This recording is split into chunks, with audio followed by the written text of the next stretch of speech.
Pues continuando con nuestro libro de el Premio Nobel de Irving Wallace, continuamos.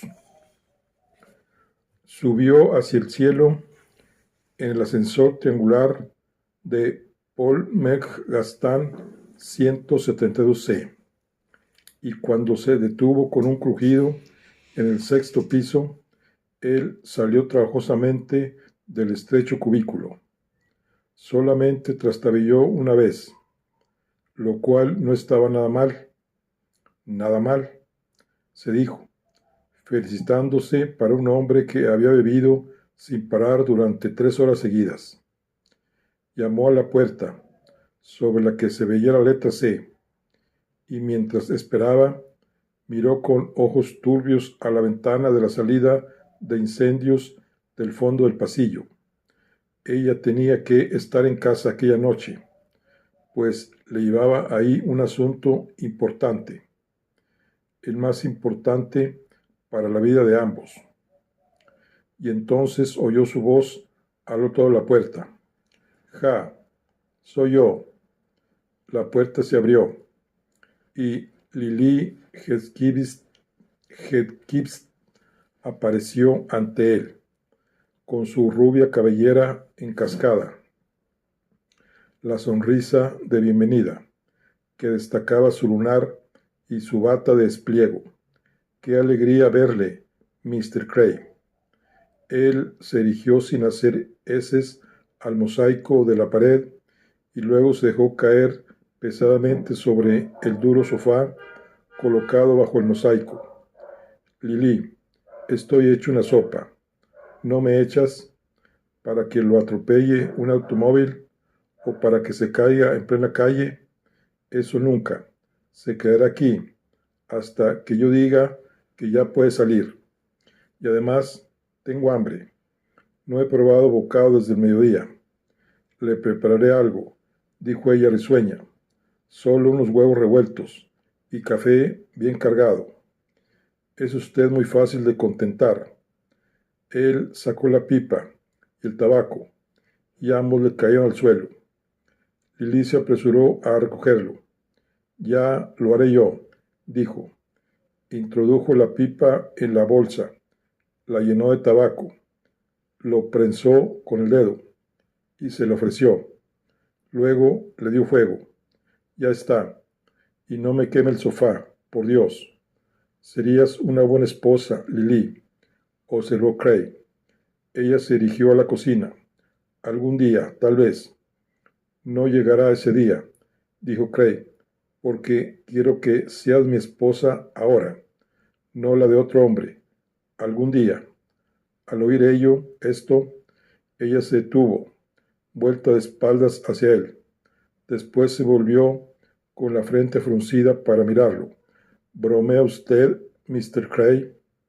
Hablo perfectamente en serio. Me he declarado a usted, señorita. Acabo de pedir su mano. Sí, lo dice en serio, observó ella. No era una pregunta, sino la comprobación de un hecho. Claro que hablo en serio. Lily, nunca he hablado más en serio. Podemos casarnos aquí y después nos iremos a los Estados Unidos. Tú, yo y tu hijo. Ella se dirigió hacia el sofá. ¿Por qué me pide que me case con usted, Mr. Cray? No lo sé. Cuando uno se quiere casar con una persona, se lo dice, y se acabó, sin preguntarse los motivos. Pero, ¿por qué ahora? ¿Y por qué tengo que ser yo? Cray pensó en lo absurdas e incomprensibles que eran todas las mujeres, y deseó tomar una copa, porque te quiero y te necesito, Lily, y tú puedes devolverme a la vida. Se hallaba demasiado embriagado para concentrarse en aquel aspecto tan serio de la cuestión. Preferiría bromear, pues sabía que Lily era una joven alegre y sin recovecos. Te compraré un Thunderbird, una nevera, vestidos de Berdorf y un campo naturista. Ella rodeó la mesita del café y tomó asiento en el sofá a su lado. frotándose la nuca bajo sus rubios cabellos y mirándole con una expresión demasiado solemne. Usted no desea casarse conmigo, Mr. Cray. Lily, yo sé muy bien lo que deseo. Te pido que seas mi esposa. Si me lo pide en serio, lo siento, porque tengo que confesarle con una negativa. La borrachera se le pasó un poco a Cray al oír esto. Dices que no deseo casarme con usted. Él estaba demasiado ebrio para sentirse deprimido, pero su contestación le pareció algo fenomenal, increíble. Se decidió a casarse con Lily mientras bebía en el bar y se imaginó lo contenta que ella estaría al ver que un rico y famoso Lanzarote o Galahad americano acudía a salvarla de la inseguridad económica, del trabajo y de su célibe maternidad. Sin embargo, le había contestado con una rotunda negativa. Pues yo pensaba, empezó a decir, ¿qué tengo de malo? ¿Soy demasiado viejo acaso? Oh, no, nada de eso. ¿No te gusto? Yo creía que te gustaba. Congeniamos perfectamente. Nos divertimos cuando estamos juntos y aún nos divertiremos más casados. Entornó la mirada. ¿No será porque me compadeces? ¿Me encuentras un hombre triste, de media edad, amigo de la bebida y solitario? Nada de eso, nada de eso. ¿Por qué me permitiste que te hiciera el amor, pues? Mr. Cray, usted se toma esto demasiado en serio. Yo ya se lo dije, y Darani se lo dijo también. El hecho de que una mujer vaya a la cama con un hombre no es lo mismo en Suecia que en América. Esto no demuestra que se amen eternamente, ni que tengan que casarse. Es posible que le compadeciese, pero no mucho, y yo no le ofrecí mi cariño por esa razón. Se lo ofrecí porque, bajo muchos aspectos, es usted la clase de hombre que me gusta. En serio e infantil. Es serio e infantil, alto y apuesto y maduro, y sobre todo gracioso. Yo quise pasar un buen rato con usted, y usted me necesitaba, y esto es todo. Quizá lo más importante sea disfrutar cuando se tienen ganas, sin esperar lo que pueda venir o suceder, pues casi nunca sucede o viene demasiado tarde.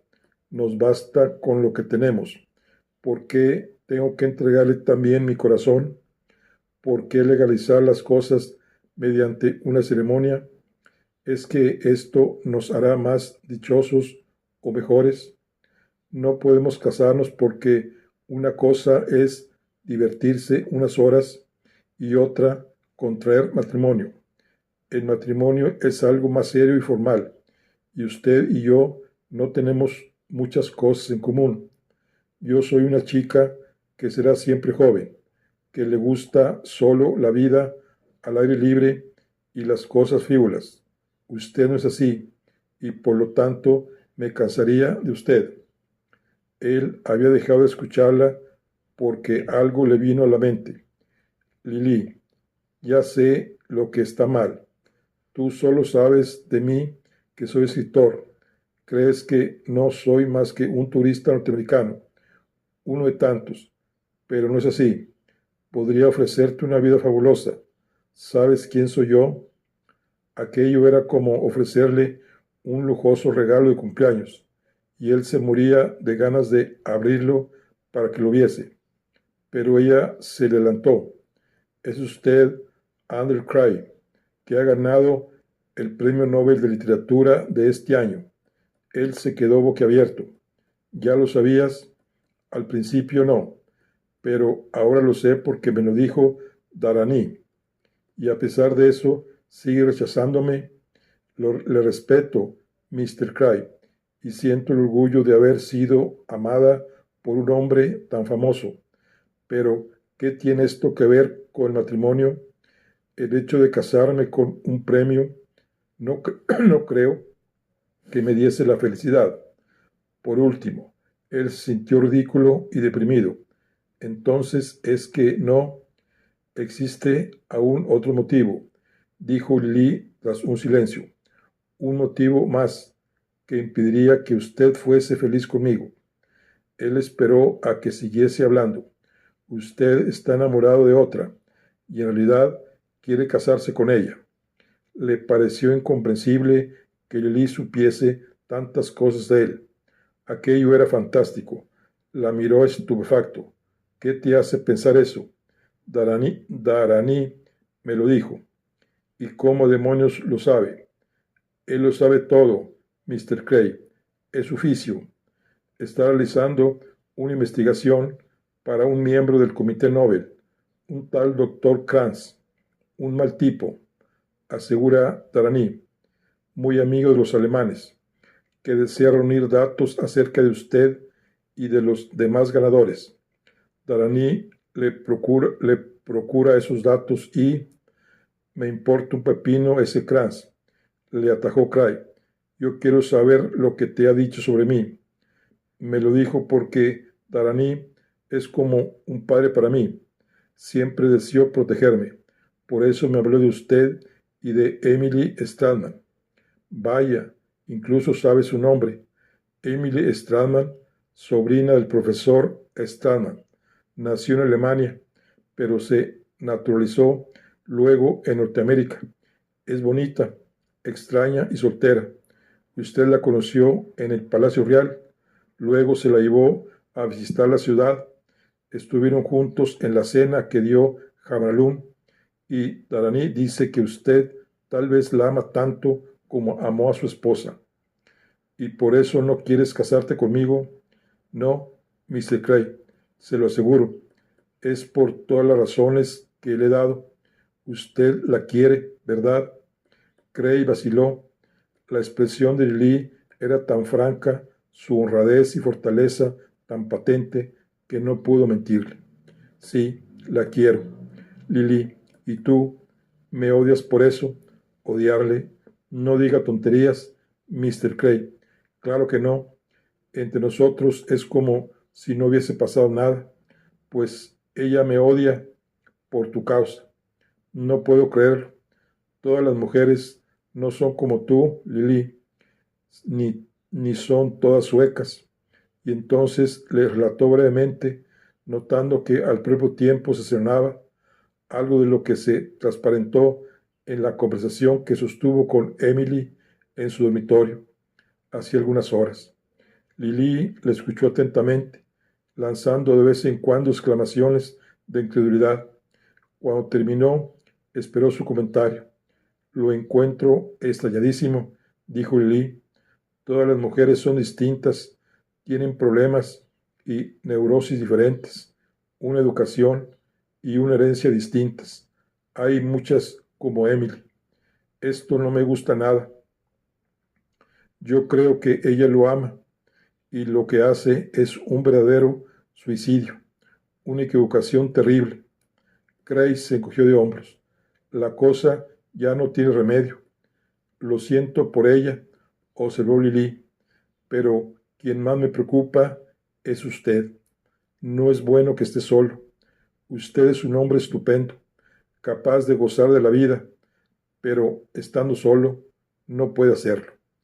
Emily Stram lo rechaza y ahora Lily Hedvigs se niega a casarse con usted. Me preocupa, Mr. Cray. Tal vez debería aceptar su oferta de matrimonio. ¿Aceptas, pues? No, pero eso no evita que esté muy preocupada. ¿Qué será de usted cuando nos deje? ¿Qué será de mí? Refunfuñó Cray. Me parece que ambos lo sabemos. Está escrito.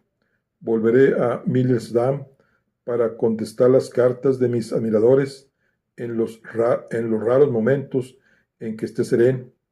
Esas cartas será lo único que escribiré y terminaré inclinándome ante lo limitable, es decir, casándome con mi carcelero, con Lee, la omnipresente Lee. Lee, Lea Decker, mi cuñada. esa carabina, ese marimacho que nos perseguía por todo el ferry de Malmo. Oh no, Mr. Cray, no haga tal cosa. Hay cosas mucho peores. Al menos pagaré todas mis deudas. Lily se levantó. No hay que tomar nunca resoluciones trascendentales con el estómago vacío. Voy a prepararle esos huevos revueltos y el café. Después veremos cómo se siente.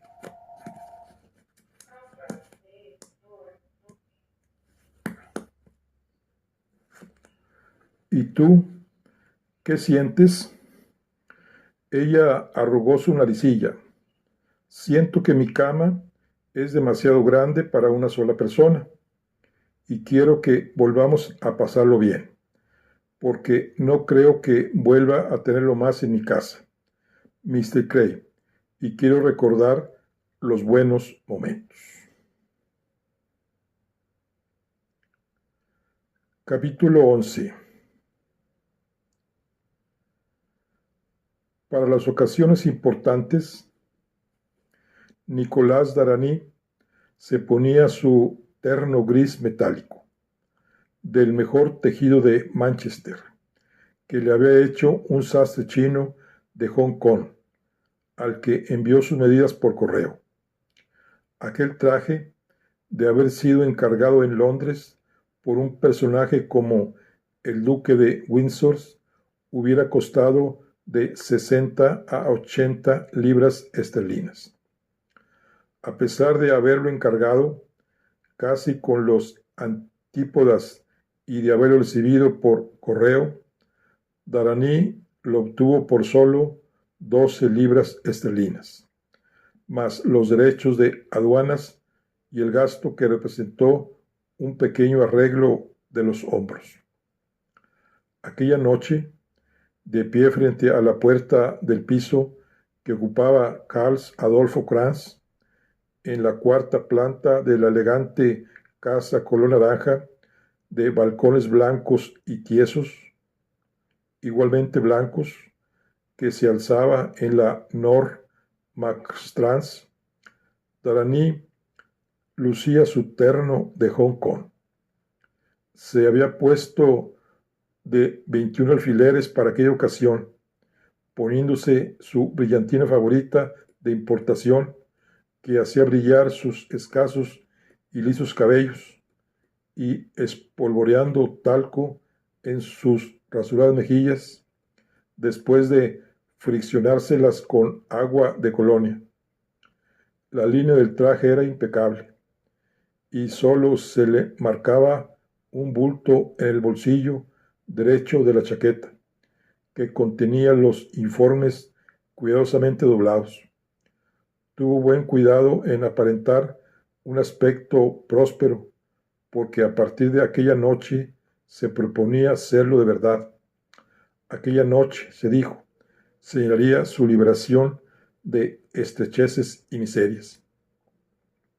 Kranz le había pedido los informes para la noche del 9 de diciembre, y a la sazón no era más que las 7 de la tarde del 9. Darany había cumplido su palabra, pues incluso con antelación. La puerta se abrió y la doncella de Kranz, una robusta mujer de Westfalia llamada Ilsa, de ascendencia campesina, ya entrada en años, con una cara que parecía una ciruela seca y un labio superior caído, se inclinó respetuosamente e hizo pasar a Darany al vestíbulo. Darany le entregó el sombrero y el gabán que llevaba al brazo desde que salió del ascensor, y la siguió por la sala de recibo con sus tapetitos de encaje bordados entre todos los muebles de caoba oscura y maciza, hasta la puerta del despacho de Kranz. Ilsa la empujó y se apartó para franquear la entrada a Darany. Cerrándola luego, dejó al visitante solo en el despacho. El húngaro solo había estado una vez en aquella pieza, durante sus largas pero irregulares relaciones con Kranz. Recordaba haber visto arrimado contra una de las paredes un aparador alemán de roble del siglo XVI, con historiadas cerraduras y goznes de hierro forjado, que había pertenecido al padre de Kranz. Sobre aquel aparador, dispuestas en un cuadro perfecto, había unas fotografías enmarcadas del Papa Pío XI, de Fritz Thyssen, Franz von Papen, Paul von Hindenburg, el doctor Max Planck y Hermann Göring, todas ellas dedicadas a Kranz. Para comprobar si su memoria le era fiel, Darani miró a la pared de la derecha y vio con satisfacción que ahí seguían el aparador de roble y el cuadro de fotografías. Oyó un susurro a su izquierda y comprendió que no estaba solo y que otra persona había entrado en la pieza. Karl Adolfo Kranz, que se veía más desmedrado que nunca al lado de su imponente mobiliario, había surgido de entre las cortinas de encaje y las palmeras puestas en grandes tiestos frente a las puertas vidrieras de la galería, y con las manos cruzadas a la espalda lo saludó con estas palabras: «Veo que llega usted muy puntual, Darani, tal como le prometí, doctor Kranz». El húngaro se adelantó al encuentro de su protector y le estrechó la mano, como mandaba la buena crianza. Observó un tic nervioso en la boca de Kranz, cuyos húmedos labios brillaban entre el bigote y la perilla, y esto reforzó la impresión de Darani de que los informes que había obtenido para el físico eran muy valiosos y que éste le pagaría lo que quisiera por ello. «Está mirando el canal», dijo Kranz. «A esta hora es un espectáculo muy distraído». Darani se puso a su lado y ambos contemplaron el Malarén desde la galería. Distinguieron las luces de posición y la silueta de un mercante que descendía perezosamente hacia el Báltico, y luego el reflejo sobre las aguas de un blanco ferry boat. «Tiene usted suerte de vivir en un piso con esta vista», dijo Darani. «Sí», repuso Kranz, aunque no parecía contento. De pronto, haciendo un esfuerzo, se apartó de la galería.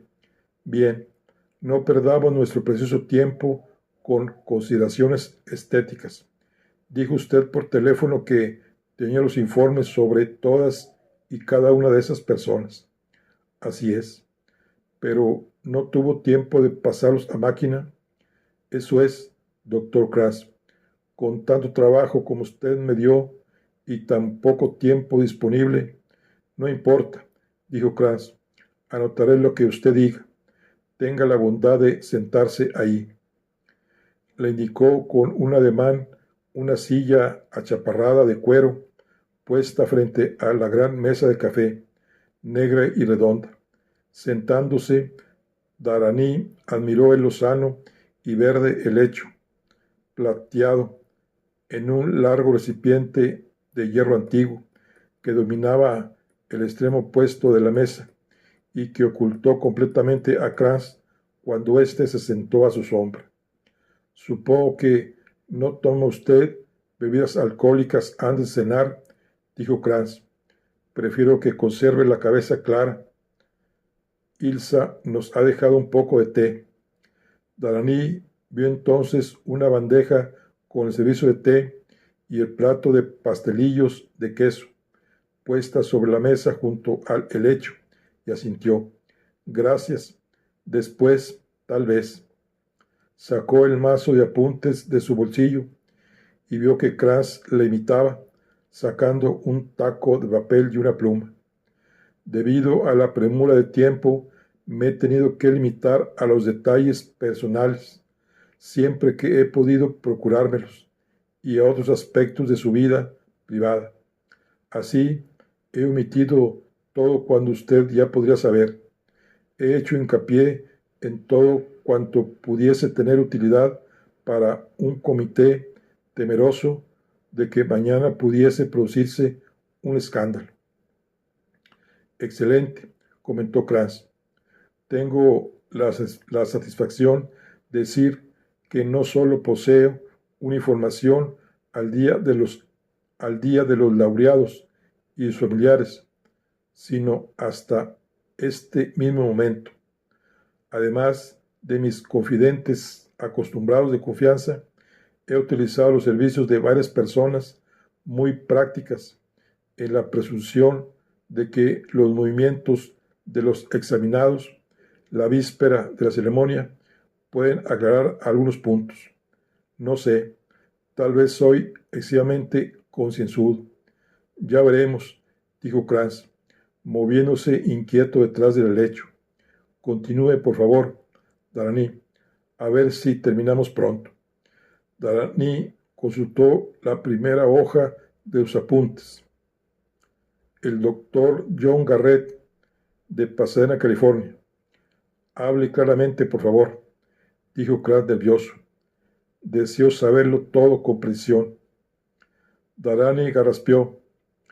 El doctor John Garrett, el premio Nobel de Medicina, en sus antecedentes personales no hay nada digno de interés, aparte de su carrera, y un hecho que ahora voy a referirle. Durante algunos meses se sometió a un tratamiento psiquiátrico en la ciudad de Los Ángeles. Su médico es el doctor L.D. Keller. El tratamiento que emplea este psiquiatra no es individual, sino colectivo.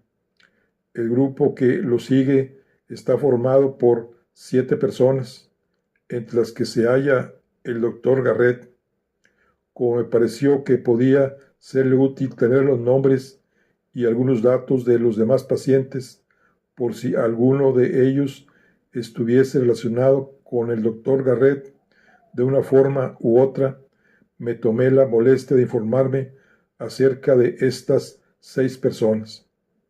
Con el mayor cuidado, Darani leyó los nombres de Miss Tuschinski, Mistress Sane, Mistress Perrin, Mr. Lobato, Mr. Ring, Mr. Armstrong, trazando la silueta de cada uno de ellos con un par de frases secas y contundentes. Luego, Darani prosiguió, revelando algunos datos acerca de Dan Fibrick y algunos colegas de Garrett que trabajaban con él en el Centro Médico Rosenthal de Pasadena. Darani admitió que no encontró nada que permitiese suponer que Garrett y el doctor Carlo Farelli se conociesen ya antes de encontrarse en Estocolmo. Había pruebas de que se conocieron en la casa de la prensa y varios periodistas ahí presentes tuvieron la sensación de que ambos laureados no se hallaban en muy buenas relaciones. Esto fue confirmado por un breve altercado que sostuvieron antes del banquete real. Con certero instinto teatral, Darani reservaba para el final la bomba que le había proporcionado la secretaria de Jambaralú.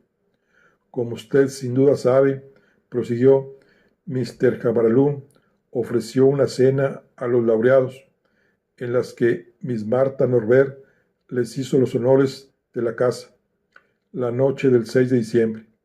Antes de la cena se sirvió un aperitivo y durante el mismo el antagonismo entre el doctor Garrett y el doctor Farelli alcanzó su punto más explosivo. Ambos salieron al jardín para hablar a solas y una vez ahí el doctor Garrett acusó al doctor Farelli de haberle robado su descubrimiento.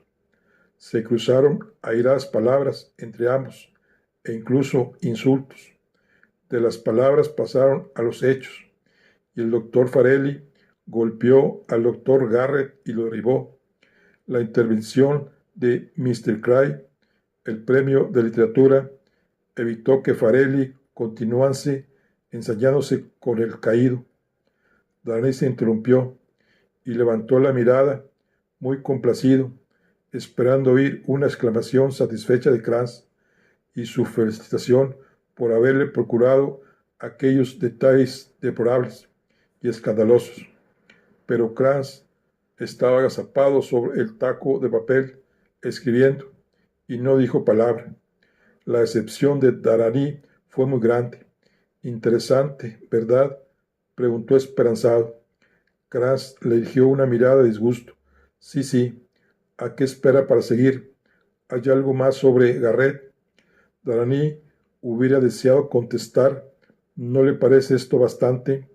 Pero no podía permitirse ninguna insolencia, y entonces se le ocurrió pensar que la falta de entusiasmo que demostraba Kranz ante la pelea de Garrett y Farelli indicaban o bien que ya la conocía o que en realidad no estaba interesado en ninguno de los dos. Este indicio era valioso para Darani, pues le permitía eliminar a los dos médicos y acercarse más a la verdad. Algo más sobre Garrett, repitió Darani. Nada importante, excepto lo que ha hecho hoy. Esta mañana, a las 9:20, le telefonearon desde el Ministerio de Asuntos Exteriores para pedirle que se presentase al salón de audiencias del Palacio Real a las 11. No pude averiguar el motivo de la llamada ni quién se la hizo. Darani miró a Kranz con expresión de disculpa. Como usted sabe, es muy difícil obtener confidentes de confianza entre las personas que ocupan altos cargos en palacio. Sacando un pañuelo, Kranz se sonó ruidosamente. ¿Qué más? ¿Qué más? Darani volvió a sus apuntes. De todos modos, por si le interesa, le diré que el doctor Garrett llegó a Palacio a las 11:05 de esta mañana, siendo recibido por el palafrenero mayor. El palafrenero mayor, de aspecto imponente, con el uniforme de su regimiento, se había marchado a las 11:01 de la mañana. John Garrett se quedó solo por un momento en el salón de audiencias del Palacio Real, tan complacido que casi se sentía risueño. Vagó por la rutilante sala barroca, oyendo resonar sus propias pisadas y deseando que el doctor Keller, Adam Rins, sus colegas del centro médico y Farelli, sobre todo Carlo Farelli, pudiesen verlo en aquellos momentos. Acarició con la mano los magníficos tapices que pendían de las paredes, ejecutados en las fábricas de tapices de Delft por encargo de la reina Cristina. Examinó los retratos al óleo pintados por Franz Hals. Levantó la mirada para ver mejor el ángel que dominaba la resplandeciente araña cristal, y luego se detuvo ante el trono de oro y terciopelo, el auténtico trono de un monarca, y examinó el baldaquín que se alzaba a gran altura sobre el trono. A petición de su majestad, le dijo aquella mañana el portavoz del ministro de Asuntos Exteriores, y para tratar un asunto que interesaba personalmente al rey, podía presentarse el doctor Garrett a la Cámara de la Audiencia a las 11 para celebrar una entrevista particular. La entrevista, según le prometió el diplomático, sería de breve duración para no alterar el horario del doctor Garrett, pero se trataba de un asunto de gran importancia para su majestad. Garrett experimentó un júbilo extraordinario que aún le duraba. Se sintió tentado de sentarse en el trono para manifestar su alegría, pero se contuvo por temor de que el monarca lo descubriese y lo considerase un usurpador. ¿Qué querría de él su majestad el rey de Suecia? Aunque en realidad poco importaba. Lo único que importaba era que, según le aseguraron por teléfono, él era el único que había sido convocado a Palacio a las 11 de la mañana, y esto hacía que se sintiese orgulloso. Pobre Farelli, pensó. Me gustaría ver la cara del italiano cuando lea esto en la prensa. Garrett, sumido en sus ensueños, no oyó abrirse la pesada puerta de roble labrado del salón de audiencias, ni tampoco oyó cómo ésta volvió a cerrarse, pero oyó los pasos y se volvió muy tieso para recibir al rey de hombre a hombre. Buenos días, doctor Garrett. Ha sido usted muy amable al venir con tanta prontitud.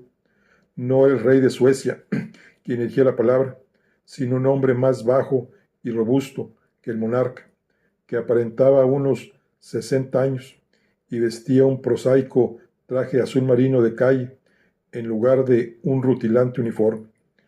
Estrechando la mano de Garrett, prosiguió: no sé si usted me recuerda, soy el barón Johann Steinfels.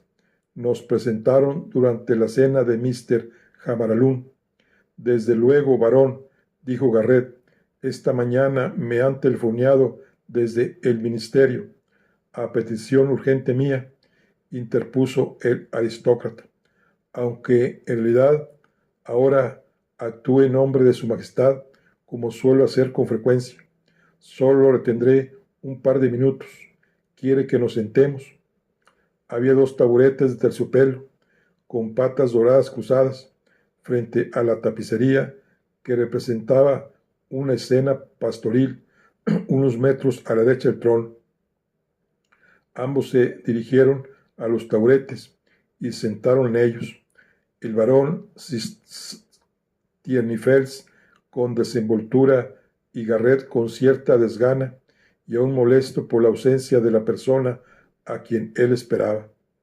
Según tengo entendido, dijo el barón, es usted amigo íntimo del doctor Eric Holman, nuestro especialista cardíaco del Instituto Carolina, que ha seguido sus pasos. Se refiere a usted en términos muy encomiásticos y considera un honor poder contarse entre sus discípulos. Yo siempre le he prestado con mucho gusto toda la ayuda posible, aunque no creo que valga la pena mencionar esto, dijo Garrett modestamente, halagado de nuevo en su vanidad. Quizá considere usted como una osadía por nuestra parte, como un gran atrevimiento, pedir su ayuda para una cuestión personal en estos momentos en que usted es nuestro huésped y ha venido a Suecia a descansar. Su Majestad no consideraba muy apropiado hacerle esta petición. Celebramos una larga consulta con el doctor Holman y por último nos decidimos a tomarnos esta libertad y a pedirle este pequeño favor. Inconscientemente, Garrett se pavoneó. Desde luego, no sé qué favor puedo hacer a un rey, pero sea lo que fuere, estoy por entero a las órdenes de su majestad. Le gustó el gracioso retintín de esta frase y confió en recordarla para repetírsela a Suegüiley. Excelente. Le damos las gracias por anticipado, doctor Garrett, contestó el barón. Pasemos ahora al favor. Según nos ha informado el doctor Holman, usted ya está enterado del próximo caso de trasplante de corazón que va a efectuar. Garrett trató de recordarlo. El paciente es un conde, ¿verdad? No podía recordarlo y desistió. Me temo que tendrá que refrescarme la memoria, varón. El paciente es el conde Rolf Ramsted, un pariente lejano de su majestad, y por el que nuestro soberano siente el más vivo afecto. El conde Ramsted tiene 72 años, pero a pesar de su edad es un atleta que goza de una fuerte constitución y de una salud perfecta. Es decir, hasta hace muy poco, cuando sufrió una incurable enfermedad cardíaca. Yo soy lego en la materia y no puedo describirla exactamente, pero según tengo entendido, es de suma gravedad.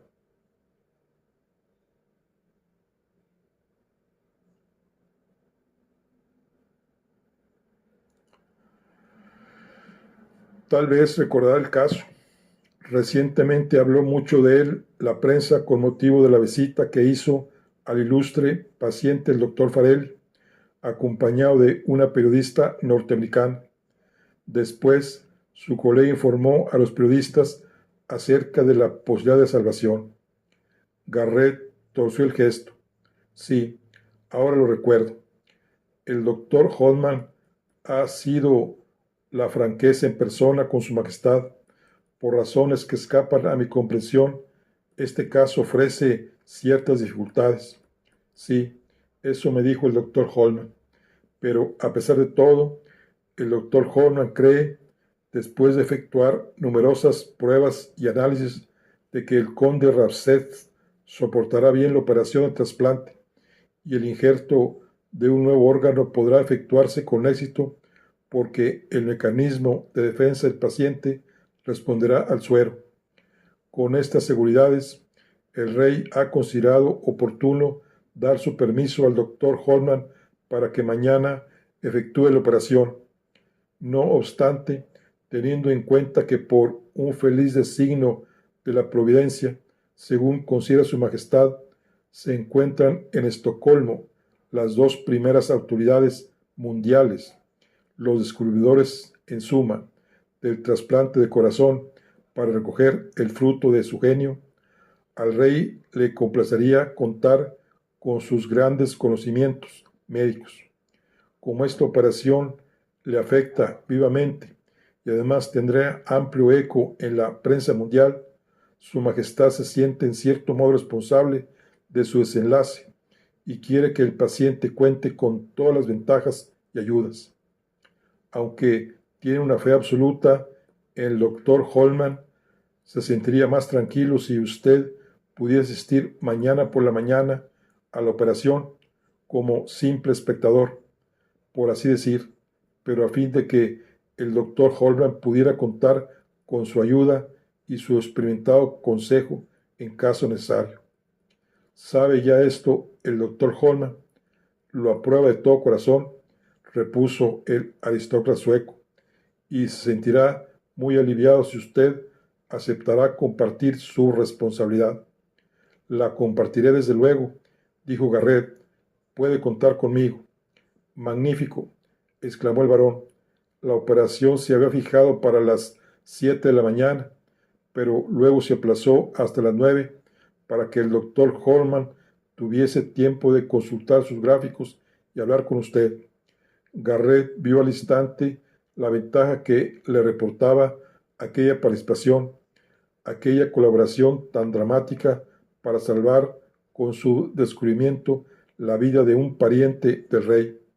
Ante el mundo entero poder demostrar por qué le habían dado el premio Nobel y por qué lo merecía él solo, exclusivamente él. Esto último despertó su inquietud. El varón había dicho que el rey deseaba que Holman pudiese contar con la ayuda de él y de Farrell. Esto no podía ser, y él debía mantenerse firme y ponerlo como única condición de su cooperación.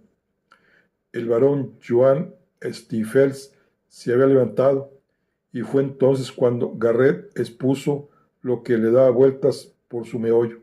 Solo hay un pequeño detalle, dijo, separándose del taburete para reunirse con el aristócrata. Los profanos no pueden comprender la tensión que se apodera de los operadores en un caso tan difícil como este. Las virtudes capitales son velocidad y precisión. En mi larga experiencia de trasplantes de corazón, he podido comprobar que 2 cirujanos trabajan perfectamente, pero 3 se estorban unos a otros. Temo no comprenderlo bien, doctor Garrett. ¿Qué quiere usted decir?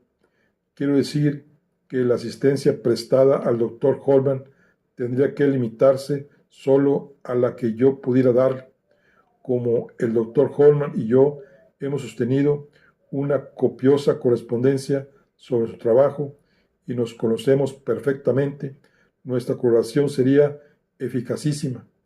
Un equipo de 2 cirujanos, el doctor Holman y yo, sería garantía de pleno éxito. Un tercer cirujano puede comprometer el buen resultado de toda la empresa.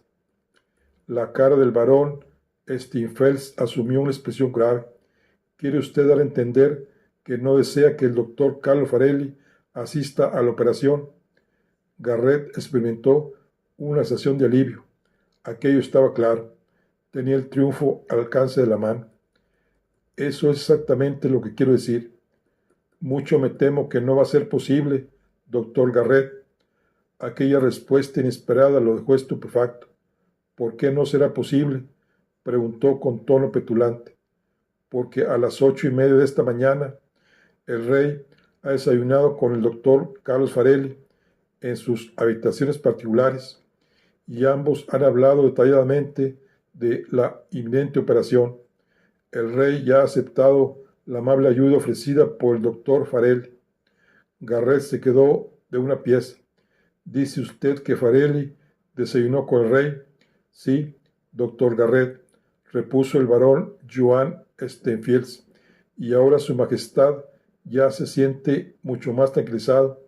Como ya le he explicado, al rey le disgustaba coartar de este modo su precioso tiempo y el del doctor Farelli.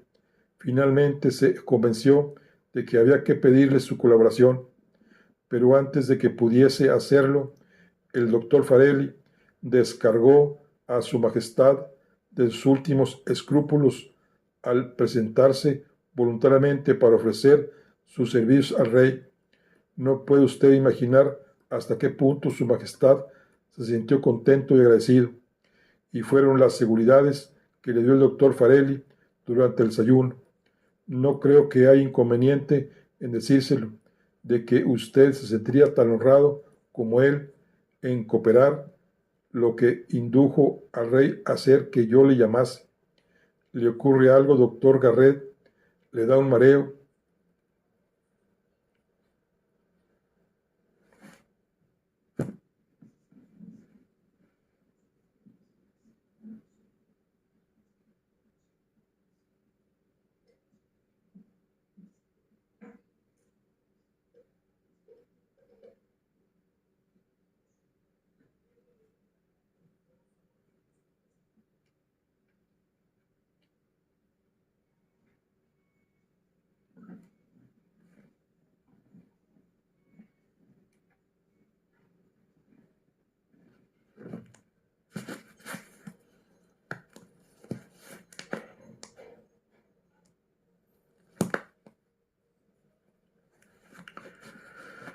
En el piso de Karl Adolfo Kranz, que dominaba el Malarén, había transcurrido un cuarto de hora desde la llegada de Darani.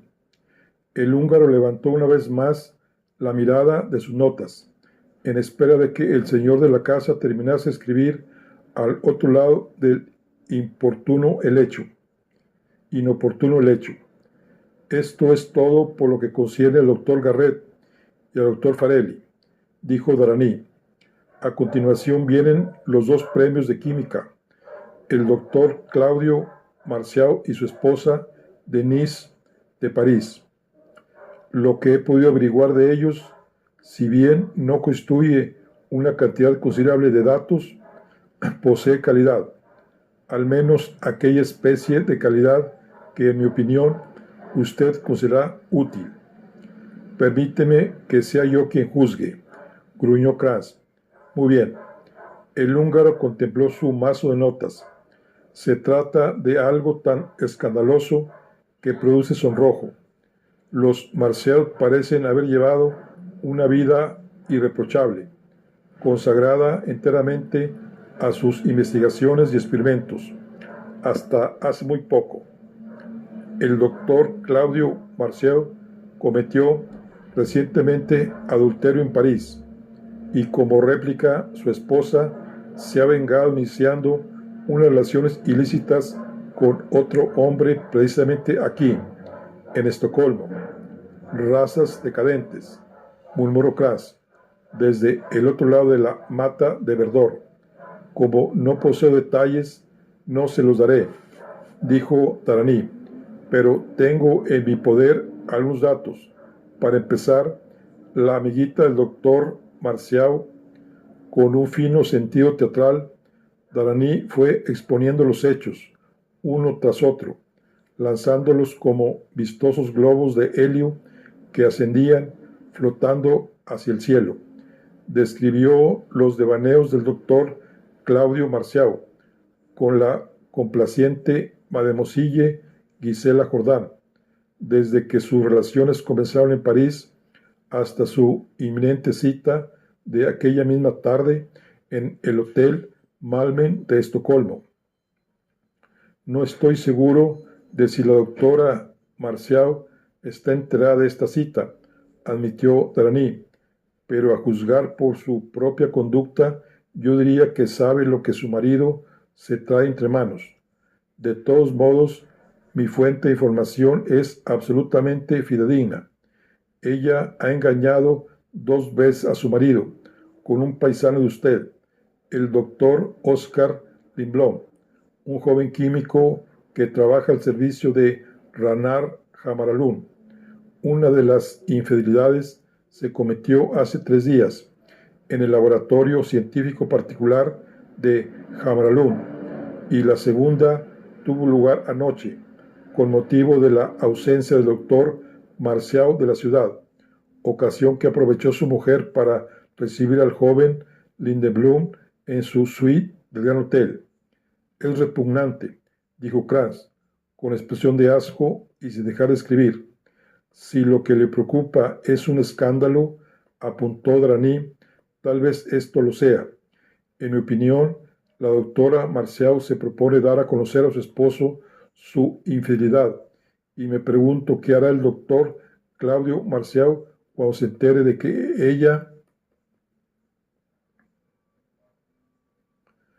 a la 1:02 de la tarde, Claudio Marcial supo que la esposa que le había sido fiel durante 10 años se había convertido en una adúltera. A la 1:08, Claudio Marcial le arrancó el nombre de su vil seductor.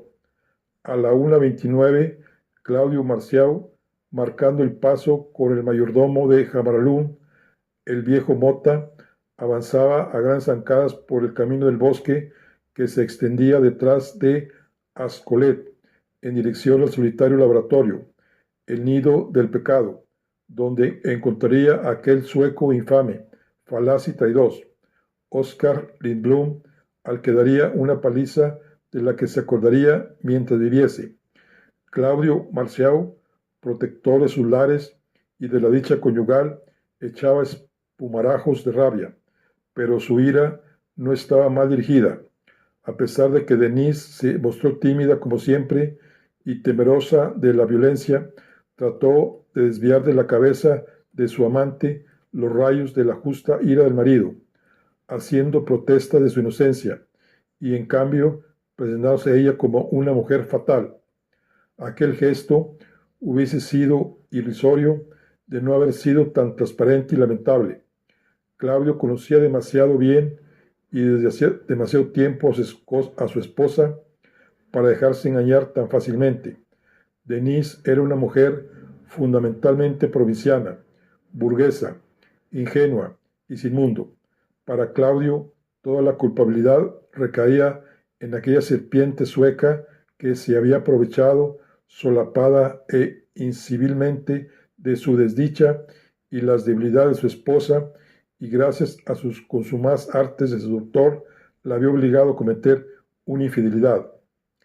Mientras caminaba al lado de Mota, Claudio evocó de nuevo el incidente que lo descubrió todo. A su regreso de Uppsala, después de la medianoche, se quedó inmediatamente dormido, pues estaba agotado. Se despertó demasiado tarde para desayunar y demasiado pronto para almorzar. Encontró a Denise haraganeando en el salón, tomando café y hojeando un Paris Match, y le llamó la atención que llevase aquel vaporoso negligé rosado que él no le había visto hasta entonces, y que a una mujer casada como ella le sentaba muy mal.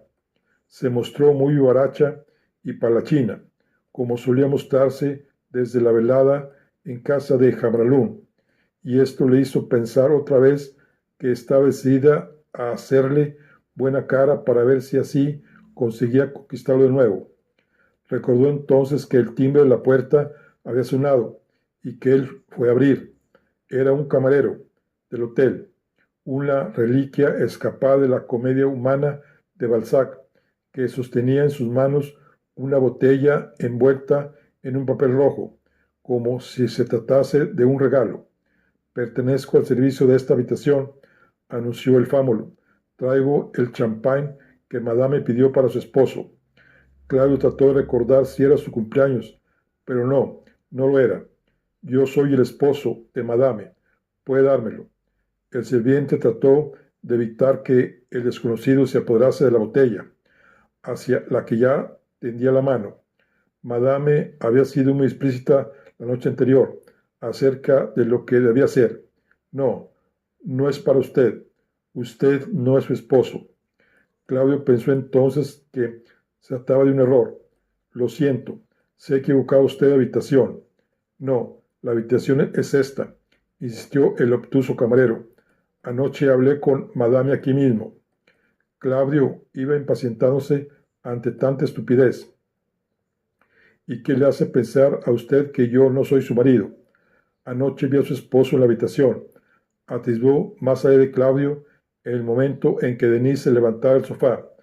Reconociéndola, dijo: Madame, traigo el champaña que usted encargó para su... Algo empezó a abrirse paso en la mente de Claudio y dio media vuelta a tiempo de ver a su esposa haciendo esperar señas al camarero para que se marchase. Sí, yo debo haberme equivocado de habitación. El criado inició la retirada, pero de pronto Claudio entró en acción. Saliendo en pos del camarero, lo acorraló en el corredor con ademán amenazador. Dice que anoche vio a un hombre en la habitación con mi esposa.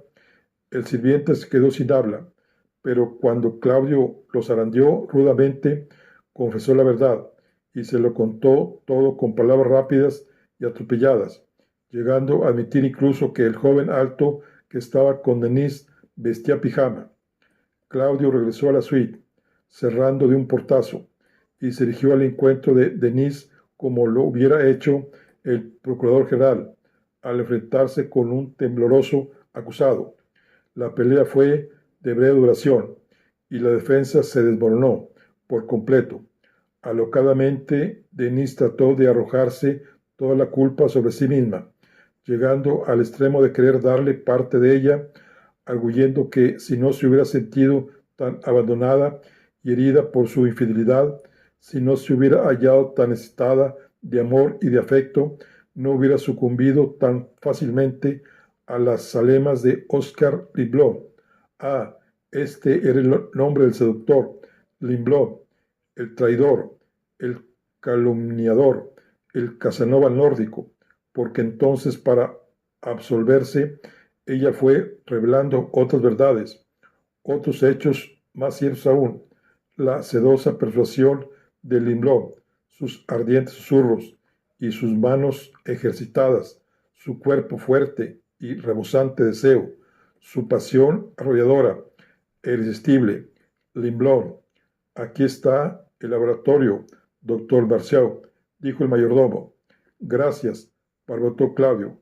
Esto es todo de momento. Dejando a Mota en el sendero, se dirigió con aire de vengador a la puerta, empuñando el tirador con una mano fuerte, que dentro de pocos segundos se abatiría sobre el rostro del seductor. Desde que el conde Axel von Fersen se entregó a sus ligeros devaneos con María Antonieta, todos los jóvenes suecos se creían otros tantos Fersen. All revior, Rimbaud, tú serás el último de la serie, se prometió Claudio, irrumpiendo en la gran sala del laboratorio. Al principio, con aguda decepción por su parte, le pareció que el lugar estaba vacío, y luego, desde el lado opuesto de la hilera más lejana de alambiques, le llegó una voz. ¿Quién es? Claudio rodeó corriendo la mesa de trabajo y se detuvo en seco. No era Limblom, sino Ragnar Hamaralund, soberanamente ridículo con su mono de una pieza, parecido al que suele llevar en otros tiempos Winston Churchill. Doctor Marciao, qué sorpresa tan agradable. ¿Dónde está el químico? Ese Oscar Limblom, que trabaja para usted. Limblom ha salido. Yo mismo lo envié un recado. Pronto regresará. ¿En qué puedo servirle, doctor Marcial? En nada, gracias. Esa Limblom a quien quiero ver, dijo Claudia con tono retador. Hamaralund fingió no darse cuenta del tono vejado de su visitante. ¿Y él le esperaba? No creo. Se sentiría tan honrado por su visita como yo. La admiración que siente por usted y su esposa sobrepasa a todo lo imaginable. Es una verdadera adoración. Claudio está demasiado irritado para escuchar con agrado las falsas lisonjas. No nos alaba a usted con exceso, nunca lo bastante, dijo Hamaralund, sacando un pañuelo de seda del bolsillo trasero del mono y enjugándose la frente. El doctor Limblom es un joven tímido y retraído, de ambiciones modestas, que conoce al dedillo lo que ustedes han realizado y desde hace años los considera sus ídolos. Esto no coincidía con la imagen que Claudio se había formado de aquel sujeto al que consideraba un libertino. Durante la cena que usted nos ofreció, me produjo una impresión distinta. Me pareció un joven impetuoso y lleno de aplomo.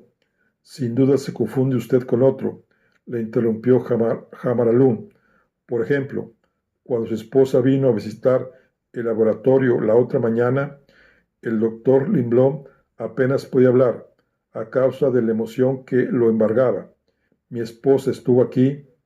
Claudio paseó una fría mirada por el laboratorio, de modo que este era el sórdido escenario de la seducción. Ahí fue donde comenzó, y el impúdico libertino quiso celebrar aún más el insulto, mancillando las propias habitaciones del hotel en ausencia del marido. Sí, prosiguió Hamaralund, su esposa sentía mucho interés por los descubrimientos realizados por el doctor Limblom en el terreno de los alimentos sintéticos. Sí, lo supongo, comentó Claudio con amargura. Miró de nuevo a su alrededor, pensando dónde habría podido tener lugar la seducción. En el duro suelo.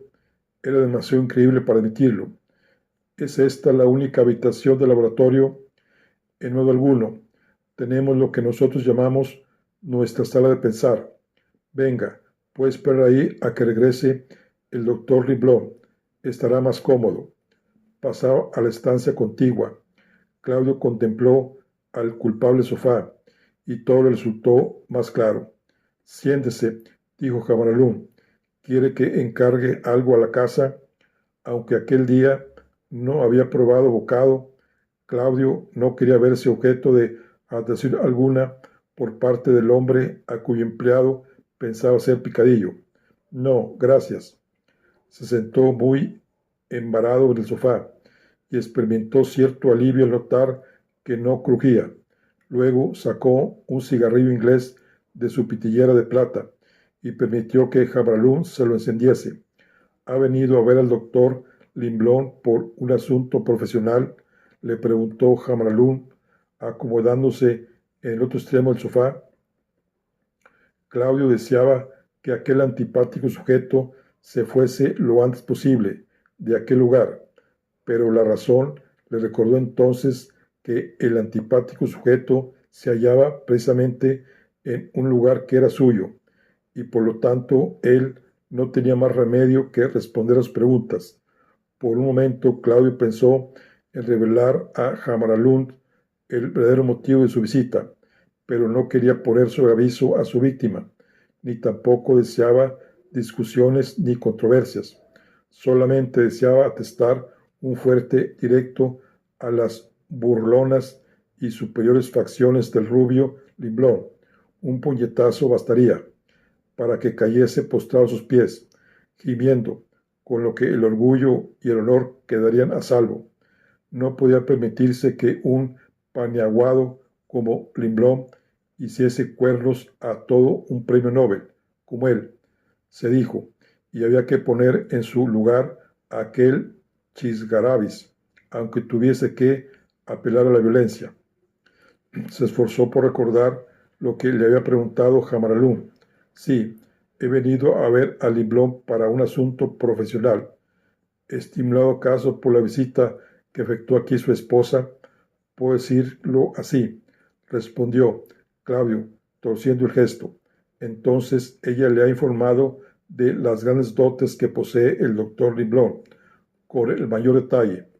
Aquello estaba adgerando, pensó Claudio, en una de las escenas burlescas que se representaban en el concert mayor, repletas de preguntas y respuestas inocentes, en apariencia, pero todas con doble sentido, y que hacían destenillarse de risa al público francés, aunque su cólera se había aplacado un tanto al no poder ejercitarla inmediatamente contra el objeto de ella.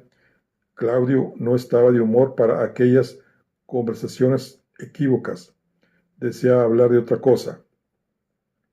Jamarón le dio el pretexto para cambiar de conversación. Antes de que el doctor Lindblom vuelva y pueda hablar personalmente de su obra con usted, dijo Jamaralum, tal vez yo podría explicar algunos de sus aspectos que le resultarán interesantes. Por favor, sí, repuso Claudio, tratando de mostrar interés, pero deseando únicamente matar el tiempo de cualquier modo. Al instante, con el entusiasmo de un manomaníaco, Ranar Jamaralum se ensarzó en un discurso acerca de la necesidad y el valor de descubrir alimentos sintéticos fundamentales. Los comestibles producidos por medios químicos serían más sanos y más baratos, poniendo fin a la desnutrición e incluso al hambre que reinaba en amplias zonas del globo.